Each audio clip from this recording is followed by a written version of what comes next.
Wassalatu wassalamu ala ashrafil anbiya'i wal mursalin Sayyidina wa maulana Muhammadin wa ala alihi wa sahbihi ajma'in, amma ba'du.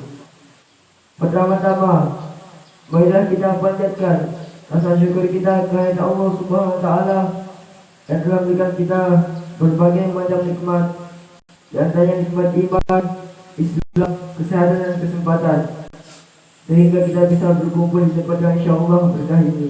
Amin. Kedua kalinya, tak lupa kita aturkan salawat beriring salam atas junjungan Nabi besar kita Nabi Muhammad sallallahu alaihi wasallam yang telah membawa umatnya dari alam kegelapan menuju alam yang terang benderang.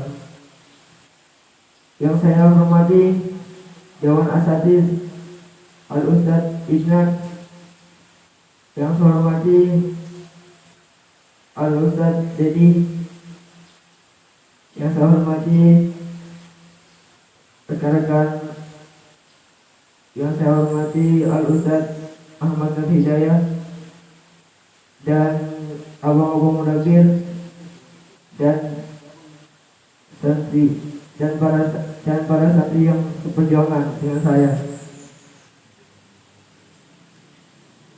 Baiklah, agenda kita pada hari ini yaitu musbah, masa orientasi santri baru yang ketiga. Pada musbah hari ini kita akan membahas masalah tahfidz, baik dari hafalan, pengalaman, target-target dan yang lain. Dan lebih jelasnya lagi akan disampaikan oleh Al-Ustadz Lailan Akbari. Kepada beliau dipersilakan.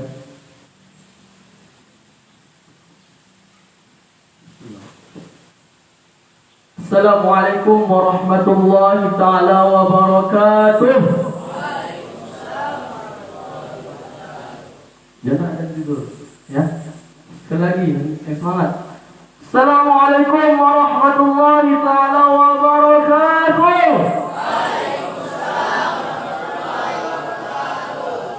Takbir. Sallu ala nabi. Allahumma salli wa sallim wa barik alaihi. Alhamdulillah.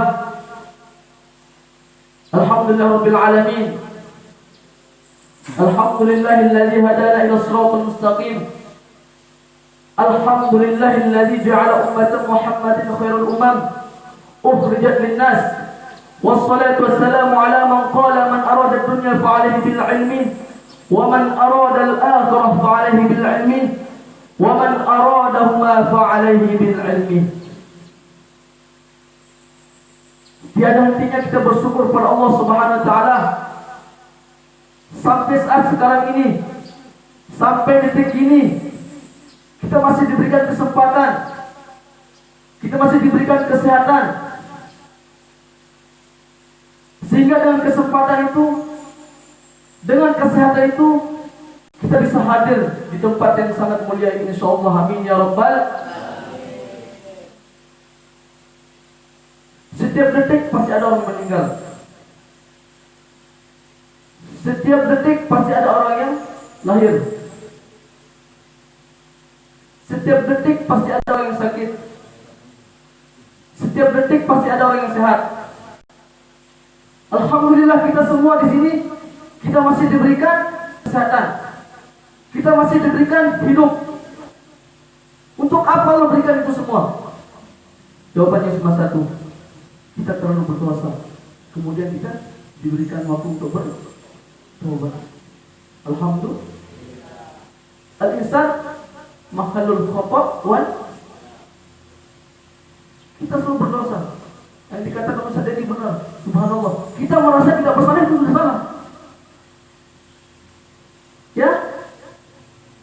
Kita merasa tidak bersalah, tidak merasa tidak berdosa itu sudah bersalah kita, sudah berdosa.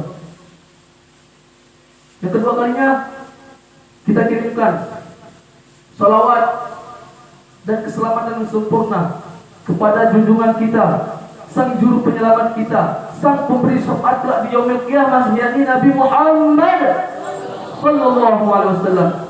Mutiara kasih sayang yang selalu bersinar di setiap hati insan yang menyayanginya. Dengan ucapan Allahumma shalli ala Muhammad wa ala ali sayyidi, semoga kelak di yaumil qiyamah kita termasuk orang-orang yang diberikan syafaat.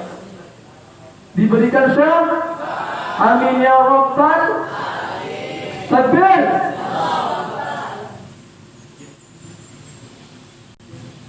Alhamdulillah, ini adalah hari ketiga acara musbah kita, ya. Ini adalah musbah hari ketiga kita, dan agenda kita untuk hari ketiga ini yakni memberikan sedikit pembekalan. Kita bersharing, ya, saling bertukar pikiran. Mungkin kalau mengajar, mohon maaf, untuk yang saya ajarkan belum ada. Tapi untuk kalau kita berbagi pengalaman, insya Allah, ya, kita akan berbagi. Mengerti Allah, ya, bangun.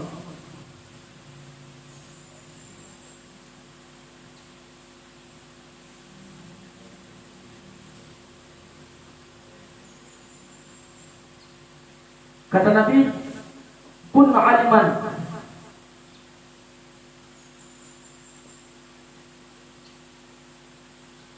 Kun aliman. Jadilah kalian orang-orang, jadilah kita orang-orang yang alim. Jikalau kita tidak mampu menjadi orang alim, maka jadilah orang, jadi pendengar orang-orang alim. Jikalau kita tidak mampu menjadi pendengar orang-orang alim, jadilah kita pecinta orang-orang yang alim, orang-orang yang berilmu. Dan jikalau kita tidak mampu menjadi orang-orang yang mencintai orang-orang berilmu, wala takun khamisan, dan jangan kita jadikan orang yang kelima. Ada yang tahu siapa orang yang kelima? Ya. Tadi awalnya kita disuruh untuk menjadi orang-orang alim, kun aliman. Jadilah kita orang-orang yang alim, orang-orang yang berilmu. Karena apa? Karena ilmu. Arada dunia fa'alaihi bil ilmi. Karena ilmu kita akan bahagia di dunia. Dengan ilmu kita akan bahagia di akhirat. Dan jika kita ingin bahagia di antara kedua-duanya, maka dengan ilmu. Maka itulah Nabi menyuruh kita kun aliman. Jadilah kita orang-orang yang alim. Siap? Siap? Jikalau kita tidak mampu menjadi orang alim, jadi pendengar orang-orang alim. Sering hadir di majelis ilmu, sering mendengar nasihat-nasihat orang-orang alim. Karena jikalau kita kosong dari nasihat orang-orang alim, maka hati kita akan kering kerokan, hati kita akan mati. Na'udzubillah. Jadi kita pendengar, jadilah kita pendengar orang-orang yang hadir di majelis ilmu. Kata Nabi apa? Ketika berkumpul dengan para sahabat, wahai sahabatku, sungguh di dunia ini ada taman-taman surga. Ada taman. Jikalau kalian menemukan itu taman surga, maka berhentilah untuk makan dan minum. Itu kata Nabi kepada para sahabat. Maka sebagian sahabat bertanya, ya wahai Rasulullah, taman surga yang ada di dunia itu di mana? Letaknya di mana?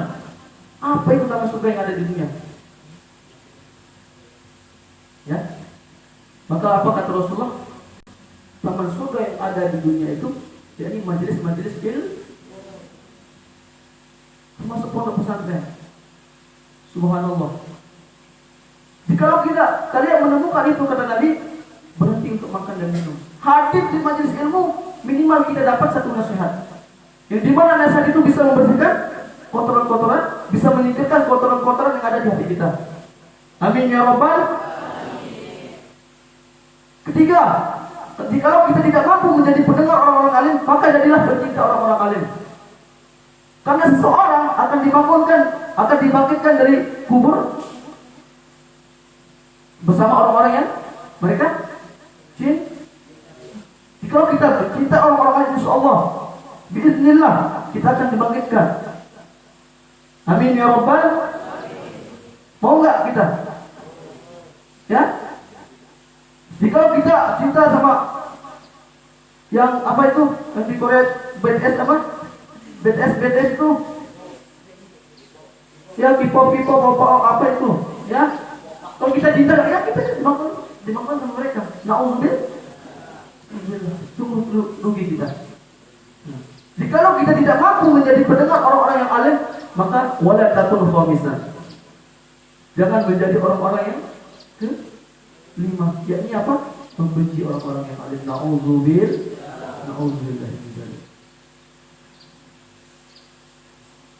Kita jauh-jauh datang dari berbagai pelosok. Kita ini orang-orang pilihan, Bang.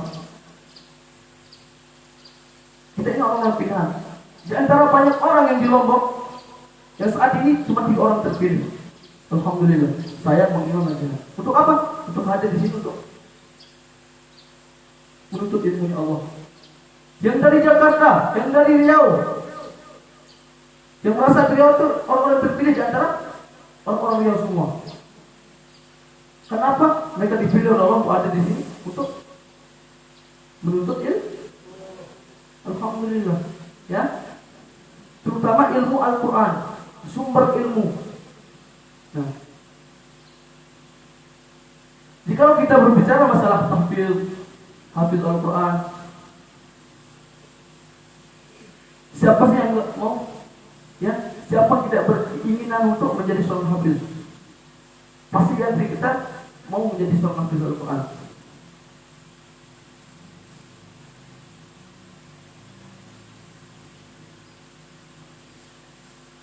Setiap ada kemauan kita, setiap ada keinginan kita, pasti ada jalan keluar.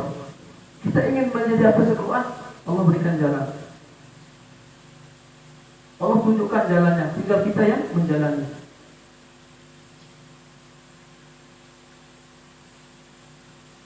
Berbagai macam rintangan, cobaan itu pasti ada. Ya, pasti ada. Kalau masih mohon maaf, kalau masih 5 juz, 10 juz, itu beda, masih belum. Masih 15 juz, masih belum. 20 juz, masih belum. Puncaknya tadi 21 sampai 30 itu puncaknya, luar biasa. Banyak teman-teman saya, ya, kita jadikan motivasi. Yang hafalnya sudah 25 juz, ada banyak. Tapi berhenti nikah. Karena godaannya di sana, puncak godaannya ada di sana. Padahal 25 juz, Bang, bayangkan 25 juz.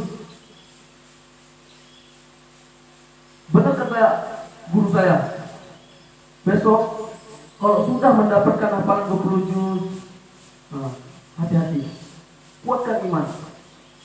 Buktikan kata saya, ujian di sana ada puncak ujian.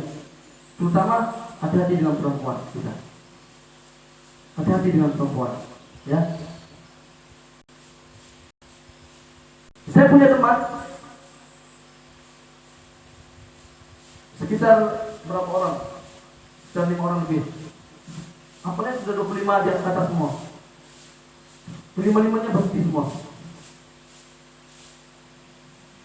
Ada yang nikah.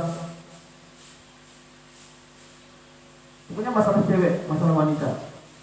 Hati-hati dengan fitnah wanita. Ya, hati-hati. Selesaikan hafalan dulu.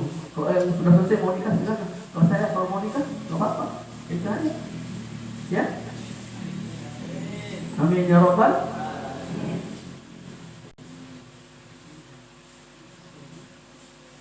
Intinya rintangan, cobaan itu pasti ada semua, ya, pasti ada. Cuma kita jangan terlalu baper. Begitu malas jangan terbawa arus. Begitu jenuh jangan terbawa arus. Lawan, ya, lawan. Jikalau kita ingin cepat menghafal Al-Quran, cuma satu intinya, kuncinya. Kedua, ada keinginan sama hindari maksiat. Saya sering sampaikan, innal hifdha fadlun min Allah. Wa fadlullah la yuqali 'asi. Semuanya hafalan Al-Quran itu, ilmu itu adalah cahaya anugerah dari Allah. Dan anugerah itu dan hafalan Al-Quran itu tidak akan diberikan kepada orang-orang yang maaf.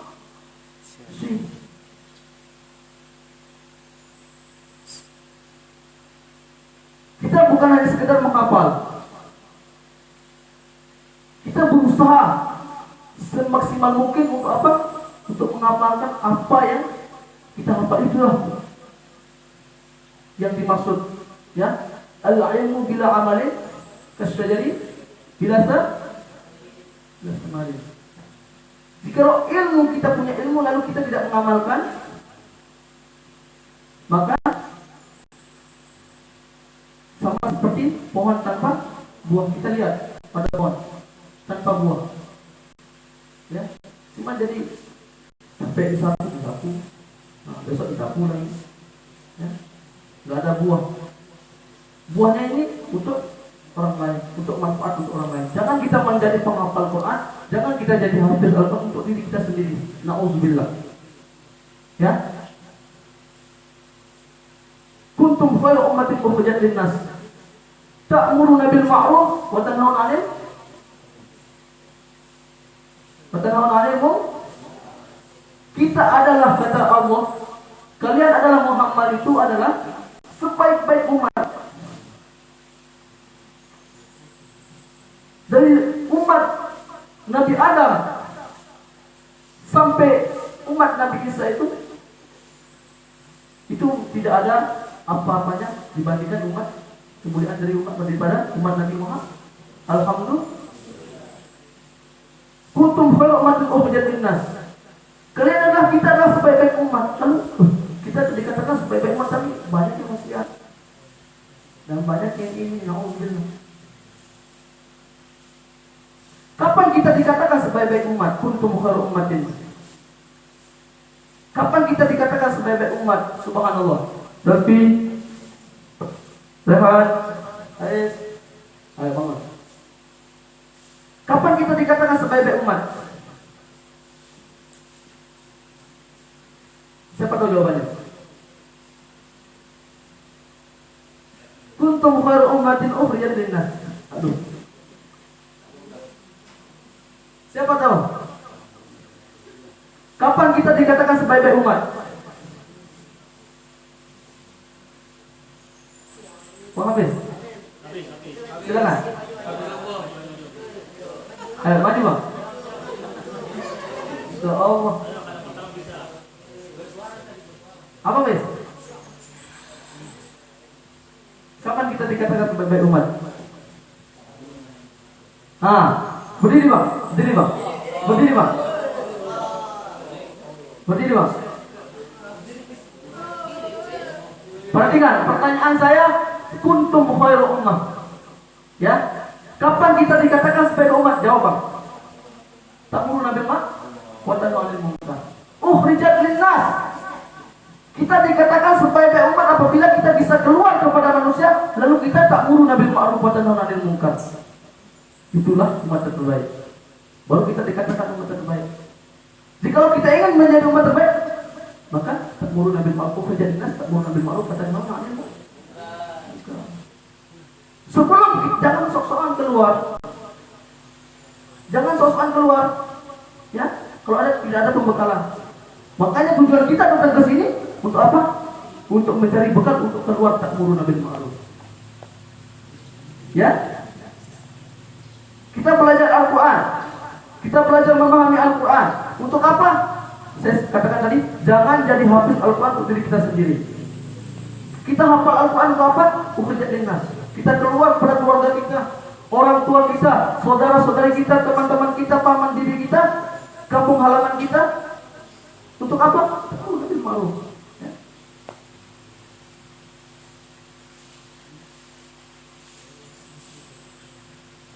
Paham?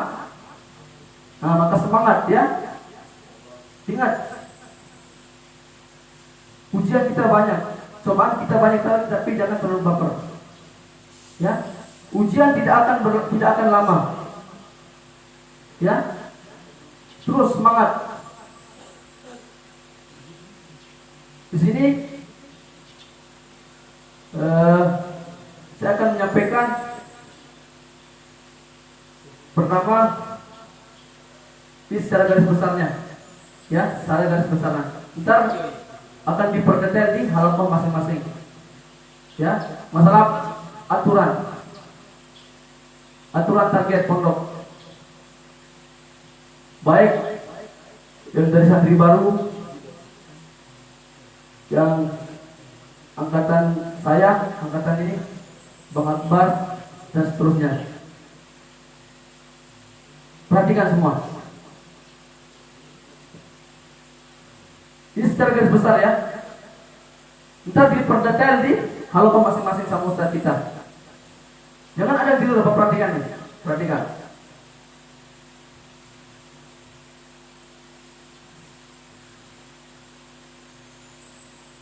Kita buat aturan, ya, untuk apa? Untuk Bismillah, ya. Untuk kita rasa agar apa? Allah buat aturan kita, Islam buat aturan pada kita itu untuk apa? Untuk keindahan, ya. Kita sama-sama belajar untuk mengindahkan aturan-aturan pondok, aturan-aturan target. Ya, coba bayangkan kalau kita tidak hidup tanpa agama, tanpa aturan, kacau tidak? Kacau tidak? Na'udzubillah min dzalik. Di sini sudah tertulis dalam, perhatikan, dalam 2 bulan berturut-turut, 2 bulan berturut-turut tidak ada kemajuan, ya. Dalam 2 bulan berturut-turut tidak ada kemajuan, diam di tempat, gerak jalan di tempat. Itu apa? Ada di U, ya. Ada hati-hati.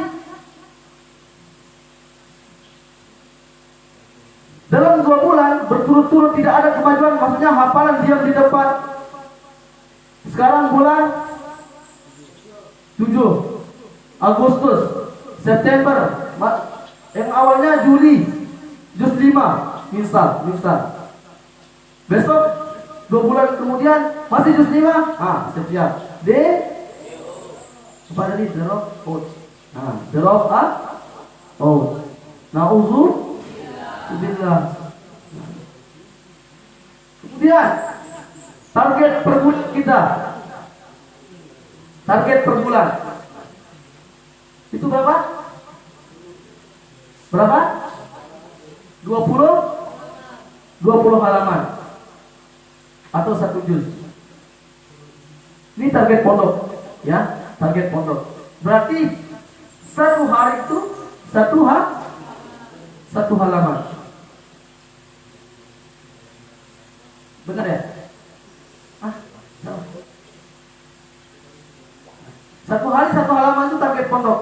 Cuman jangan kalian kita istilahnya berpatokan satu pondok. Kalau memang bisa ditingkatkan, silakan tingkatkan.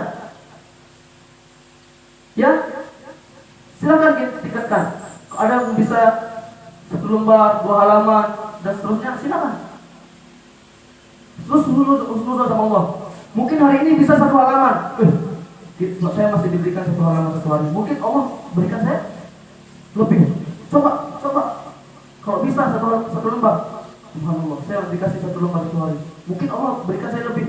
Mungkin bisa 3 halaman. Mungkin bisa 1 lembar setengah. Coba. Ya, bismillah. Terutama yang santri baru. Mulai Agustus besok itu semester kan? Semua. Mulai Agustus besok itu tahun ajaran baru itu semester kan? Ganjil. Nah, di sini untuk santri baru target untuk semester ganjil itu 1 semester itu 6 bulan. Santri baru perhatikan. Mulai tahun ajaran baru Agustus atau mulai kalau program sudah aktif besok, itu 2 bulan ke depan kalian sudah harus fasih dalam bacaan Al-Quran. Tahsinnya sudah tuntas. Tahsinnya sudah tuntas dalam jangka 2 bulan. Insya Allah. Kemudian setelah itu, setelah tahsin tinggal sisa 3 bulan. Boleh dikasih ngapal masa baru. Ya, ini secara garis besar diperketat sama ustadz walaupun masing-masing. Paham deh, Insya Allah. Insya Allah. Target tahfiz di dalam 1 semester yang 6 bulan itu, mulai besok Agustus sampai 6 bulan ke depan, itu harus bisa pertama juz 30 tuntas, kemudian juz 1 sama 5 tuntas. Itu target Ustadz baru untuk 1 semester. Di samping menguasai tahsin, di samping bacaan sudah fasih, harus tuntas 6 juz jadinya, juz 30 sama juz 1 sampai ini harus. Kalau enggak DO insya ngauzu. Nah, perhatikan. Mau enggak? Hah? Ayo mau enggak? DO. Tahu DO enggak? Nah, ntar diperdetail lagi di alam masing-masing, ya. Kemudian untuk santri yang memasuki semester 3, yaitu angkatan saya Barehan ini yang baris kedua, itu dalam jangka 6 bulan ke depan pemantapan tahsin. Tadi permulaan tahsin, ya, yang tadi baru permulaan tahsin, diajarkan huruf-huruf beda sa, sya, ta, so, ya. Untuk santri lama targetnya pemantapan tahsin. Sama ntar kalau bisa kita ajukan hafal ini Zat. Mohon maaf Zat. Apa? Kita itu. Tuhfatul Atfal. Nah, mantap. Kata Jazari. Insya Allah. Kemudian untuk target hafalan, perhatikan yang baris kedua, yang semester 3 sekarang. Tahfiz targetnya dari juz 11 sampai 16. Ini target pokok. Bagaimana kalau hafalannya masih mohon maaf, yang masih di bawah sisi 11? Harus punya semangat yang maksimal. Kejar, kok bisa kejar. Ya, kejar. Untuk yang semester 3, angkatan Bang Akbar dan kawan-kawan, itu tahfiznya harus targetnya juz 11 sampai 15 untuk 6 bulan ke depan. Kalau ada yang masih hafalannya sekarang masih juz 11 bawah, usahakan cari cara untuk kejar. Ya. Korbankan waktu, jangan makan sebelum hafal, jangan main-main sebelum hafal, jangan tidur sebelum hafal. Inilah banyak perjuangan. Wa man ladzatu illa ba'da tiab. Tidak ada kesenangan, tidak ada kebahagiaan kecuali setelah bersusah payah. Semakin besar tantangan, semakin apa? Semakin besar tantangan, semakin besar duri. Ketika kita menanjak, itu akan semakin indah. Kalau sudah selesai, ya, tidak ada kesenangan. Kalau kita ingin, kalau hanya kita saya ingin jadi hafiz Quran, kalau kita mikir tapi tidak berjalan, gimana? Ya, jikalau kita sudah berniat ingin menjadi hafiz Al-Quran sampai mati, usahakan niat itu jangan tergoyahkan.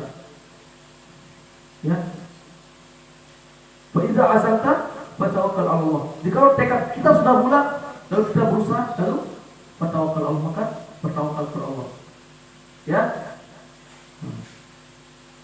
Saya ulangi, untuk teman-teman yang memasuki semester 3, angkatan Bang Akbar dan kawan-kawan itu target 6 bulan ke depan pemantapan tahsin itu benar-benar sudah mantap. Kalau kita ajukan, kita tambahkan untuk menghafal matan ini, matan apa? Jazari, sahabat Tuhfatul Atfal, insya Allah, ya. Kemudian untuk target hafalannya untuk 6 bulan ke depan sudah sampai juz 15. Silakan cari cara bagaimana caranya. Kita lihat Bang Vigo baru berapa bulan di sini juz berapa? Ya, juz 10, juz 10 berapa? Juz 9 atau juz 10. Luar biasa. Kita otak kita sama-sama hitam, Pak. Rambut kita sama-sama hitam. Makan kita sama, lalu kita nggak ada beda. Lalu kenapa beliau bisa, kenapa kita tidak? Pertanyaannya, apa ingin nggak kita? Pengen nggak kita? Ya? Nah, target hafalannya tadi sudah tuntas untuk 6 bulan sampai Januari. Besok berarti Januari sudah sampai 15. Siap nggak? Jikalau satu lembar setiap hari, satu lembar setiap hari bisa. Bahkan sebelum Januari bisa. Bahkan kalau satu lembar setiap hari, Januari sudah 20 bisa. Makanya jangan berpatokan dengan target hafal, target pondok. Kalau memang bisa dihantam terus, hantam. Jangan begitu ngapal kalau belum lancar, belum lancar, kalau belum benar-benar belum lancar itu jangan keluar dulu. Jangan naik jangan bergerak dulu, jangan makan, jangan minum dulu, jangan pergi bermain-main dulu. Harus benar-benar hafal. Jikalau tidak bisa, target kita sekali duduk 1 halaman nih. 1 halaman. Harus punya target ya. Misal dari habis zikir Al-Quran pagi, sebelum jam 8, di jam 7 sampai jam 8, saya 1 jam setengah. Sebelum jam 8 saya sudah hafal 1 halaman. Harus begitu. Ya. Harus benar-benar hafal. Biarkan orang makan dulu, biarkan. Ini memang perjuangan. Korbankan apa kita korbankan. Semua korbankan. Ya, untuk apa? Untuk kebahagiaan ini. Kebahagiaan kita kelak 3, 5, 4 tahun ke depan. Lebih baik kita menangis sekarang 5, 6 tahun, ya. Kenapa menangis sengsara? Sengsara dalam arti perjuangannya. Makan, kurang tidur, ngapal terus. Itu lebih baik kita menangis sampai 5, 6 tahun seperti itu, daripada kita harus menangis selama-lamanya karena tidak ada Al-Quran dalam hati kita. Na'udzubillah. Nah, kemudian untuk teman-teman santri yang sekarang memasuki semester 5, itu angkatan Bang Imam, Bang Albar, Bang Agung dan kawan-kawan, itu targetnya pastinya sudah mantap, ya. Jadi target pondoknya. Tinggal apa? Tinggal target hafalan. Dari juz berapa? Dari juz 21 sampai 25. Targetnya. Ini. Ya, sekian sebenarnya. Ya. Berarti apa? Sampai Januari besok harus sampai juz 25. Dari juz 1 sampai 25. Amin ya Rabbal. Tidak ada mustahil adik-adik ya. Tidak ada yang mustahil. Jika tekad kita benar-benar kuat, kemudian tekad kita sejajar lurus dengan ikhtiar kita, doa kita, insya Allah tidak ada yang mustahil. Tidak ada yang mustahil. Ya. Berapa tadi targetnya? Sampai Januari besok harus sampai 20. Amin ya Rabbal. Nggak ada yang mustahil. Penting ada tekad, ikhtiar, doa, berjalan. Insyaallah. Penting ada keinginan. Ya. Tidak mungkin seseorang itu akan mencapai suatu perkara itu kecuali mereka tidak ingin. Tidak ada keinginan untuk meraihnya. Kemudian untuk yang terakhir, kelas terakhir, angkatan pertama itu kelas mungkin, ya.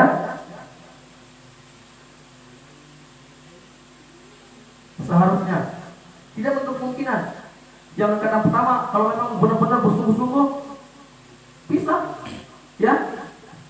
Jangan berkecil hati, terus berjalan terus. Nah, kemungkinan hafalan 30 juz.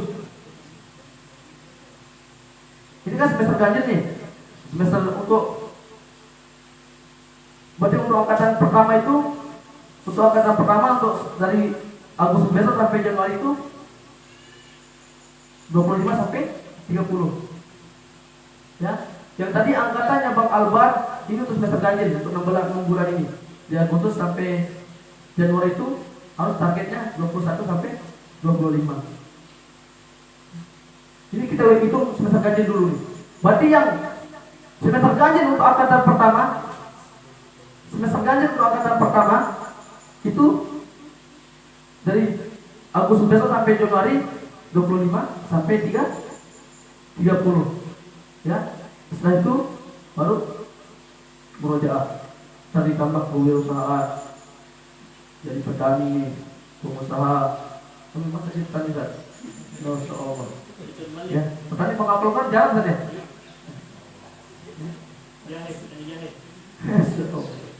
Ya. Motivasi untuk menghafal itu ada dua. Pertama ada namanya motivasi intrinsik. Ngeri. Apa? Apa ini? Ada di Google. Pertama motivasi intrinsik. Nah. Kedua motivasi ekstrinsik. Ya, ngeri bahasanya. Kedua apa? Motivasi ekstrinsik. Ya, motivasi intrinsik itu motivasi yang datang dari kita sendiri, kesadaran kita, tanpa ada motivasi dari orang lain. Kita benar-benar sadar bahwa menjadi penghafal Quran ini, oh ini peradilan besar. Nah, itu namanya motivasi intrinsik, motivasi yang memang datang dari diri kita sendiri, kesadaran kita. Dan ini yang sangat perlu, ya. Kita benar-benar sadar bahwa penghafal Al-Quran itu benar-benar akan dimuliakan oleh Allah. Inna Allah ahlina minan nas man hum ya Rasulullah. Ahlul Quran hum ahlul wah. Apa kata Rasulullah? Semuanya di dunia ini ada keluarganya Allah. Man hum ya Rasulullah. Siapa mereka wahai Rasulullah? Ahlul Quran hum ahlullah. Ahli Quran itu ada mereka keluarganya Allah. Bagaimana cara kita mencapai untuk menjadi derajat keluarganya Allah? Perlu menjadi penghafal Al-Quran. Bagaimana cara kita menjadi penghafal? Perlu motivasi. Motivasi pertama, motivasi intrinsik. Masya Allah. Ya, kedua motivasi ekstrinsik. Motivasi yang dari orang lain. Yang awalnya kita tidak sadar, kemudian kita disadarkan sama orang lain. Lalu dengan kita dimotivasi oleh orang lain, kita benar-benar sadar. Dua-duanya perlu berjalan. Ya, paham? Nah, ini untuk aturan target-targetnya tergantung usaha kita dalam alfa masing-masing. Ya, saya ingin sedikit berbagi pengalaman menghafal. Saya sudah 8 tahun. Sampai sekarang sudah 8 tahun. Ya. Saya mulai menghafal Al-Quran itu mulai 2014 saya masuk pondok. 2014 itu saya kelas 1 sanawiyah. 2014, 15, 16 saya 3 tahun sanawiyah sama formalnya saya hanya dapat 9 juz. Itu pun tidak ada yang kuat. 3 tahun tidak ada yang kuat. Karena memang kita ikut formal juga sekolah, banyak menghafal hadis, banyak menghafal mafhuzat. 3 tahun saya dapat 9 juz. Ingat saya itu sampai Al-Anfal. Al-Anfal. Itu pun tidak ada yang kuat, juz 1 hancur. 3 tahun Bang. Ya, 3 tahun. Kemudian saya pindahlah asrama. Di pondok saya itu ada asrama khusus ngapal.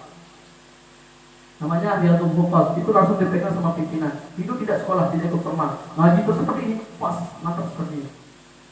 Ya, ngaji terus deh, pagi, sore, siang, malam ngaji terus.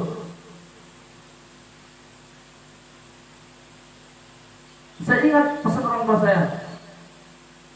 Yang 3 tahun saya ditanya, apa lama? Nak apa? Saya nggak berani jawab. 3 tahun, saya mau jawab sebenarnya tidak mungkin, kecewa. Sedangkan bayarnya di 400 terus 1 bulan. Bayarkan 6 berapa? Saya takutnya orang tua saya bilang, 3 tahun bayarnya sekian juta, baru dapat 9 juta, itu pun tidak ada yang kuat. Saya takut menjawab itu. Saya diam terus. Tunggu aja, nah, Pak, Bu, tunggu aja. Insya Allah, intinya pasti akan tuntaskan ini apalah. Saya ditanya terus, 3 tahun ditanya terus. Setiap dijenguk sekali seminggu ditanya, nah, berapa apa lagi? Wajib itu. Salaman, begitu beliau datang salaman, ini saya berbagi sedikit pengalaman. Seharusnya orang tua seperti itu. Setiap nelpon tanya apa nama. Sepertinya apa? Pasti seperti itu. Saya dijenguk satu kali seminggu, begitu datang nggak ngomong apa-apa. Assalamualaikum, nah, hafalnya berapa? Assalamualaikum, nah, hafalnya berapa? Saya diam sama, bayangkan selama 3 tahun diam, ditanya seperti itu.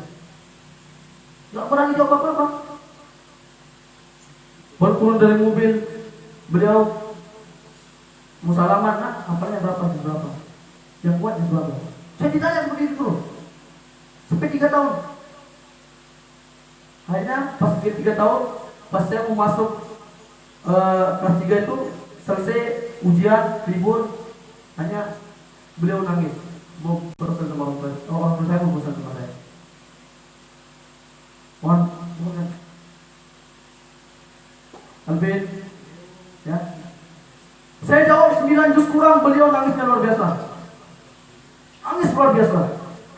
Saya ingat itu jadi motivasi terbesar saya sampai saat sekarang ini. Beliau nangis berdua. Beliau dudukkan saya, ini saya, orang tua saya di depan. Lihat muka orang tuamu nak, katanya. Lihat muka orang tuamu yang penuh dosa, lihat. Ya, ini pesan orang tua saya. Saya sampai sekarang ini menjadi motivasi terbesar saya. Ya, lihat muka orang tuamu penuh dosa. Ya, ibadah kurang, tidak ada jaminan masuk surga. Ya, tidak ada jaminan masuk surga. Lihat muka orang tuamu penuh dosa. Rela nggak kira-kira kalau bapak atau ibu masuk neraka? Rela nggak kira-kira? Itu masih saya pegang sampai sekarang. Rela nggak kira-kira? Orang tua saya, bapakmu sama ibumu bergandengan masuk neraka. Saya berpikir, terus jalan keluarnya gimana Pak?